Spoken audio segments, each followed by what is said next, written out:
నమస్తే. ఇవాల్టి వార్తలకి స్వాగతం. సూర్యాపేట జిల్లా పాలకివీడు మండలం డక్కన్ సిమెంట్ ఫ్యాక్టరీ వద్ద తీవ్ర ఉద్రిక్తత.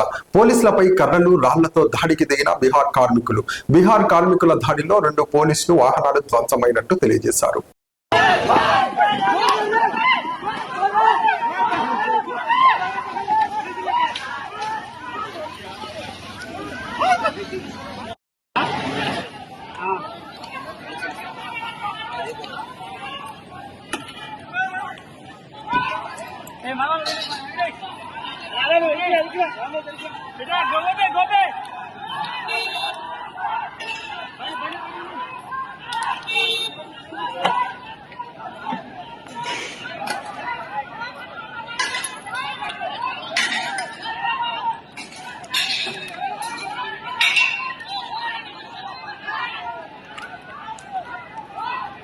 ఎలా అయిపోయింది ఫ్యాక్టరీ?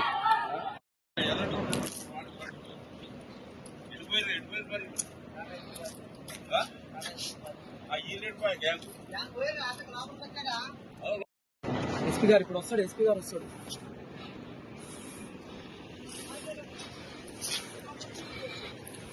గొడవ